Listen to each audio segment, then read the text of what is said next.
ज्ञानी बालक और राजा की कहानी। कई वर्षों पहले की बात है। युधिष्ठिर नाम का एक राजा हुआ करता था। उसे शिकार का बड़ा शौक था। एक बार वह अपने सैनिकों के साथ शिकार के लिए जंगल गया हुआ था। वो जंगल काफी घना था। शिकार की तलाश में वह जंगल में काफी अंदर तक चला गया था। तभी वहां अचानक तेज तूफान आ गया। सब तितर बितर हो गए। जब बारिश रुकी तो राजा ने देखा कि उसके आसपास कोई भी नहीं है। राजा अकेला था। उसके सैनिक उससे बिछड़ गए थे। शिकार की तलाश में भटकने की वजह से राजा थक भी गया था। भूख और प्यास के मारे उसका बुरा हाल हो रहा था। तभी उसे 3 लड़के आते दिखे। राजा उनके पास गया और बोला कि भूख और प्यास के मारे मेरी जान निकल रही है।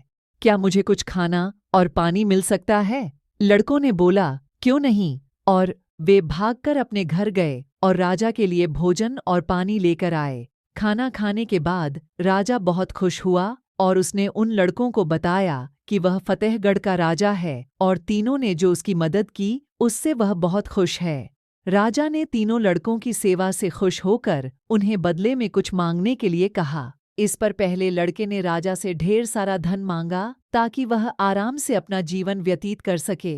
इसके बाद दूसरे लड़के ने घोड़ा और बंगले की मांग की, लेकिन तीसरे लड़के ने राजा से धन दौलत की जगह ज्ञान मांगा। उसने बोला, राजा मैं पढ़ना चाहता हूँ। राजी हो गया। उसने पहले लड़के को वादानुसार बहुत सारा धन दिया, दूसरे लड़के को बंगला और घोड़ा दिया और तीसरे लड़के के लिए टीचर की व्यवस्था कर दी। बहुत दिन बीतने के बाद एक दिन अचानक राजा को जंगल वाली घटना याद आई तो उसने उन तीनों लड़कों से मिलना चाहा। उसने तीनों को खाने पर आमंत्रित किया। तीनों लड़के एक साथ आए और खाना खाने के बाद राजा ने तीनों से उनका हाल लिया।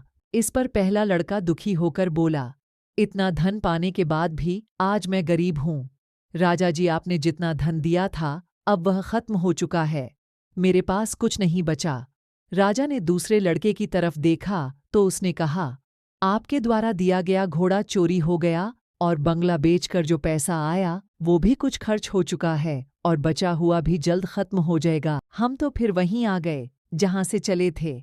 अब राजा ने तीसरे लड़के की ओर देखा।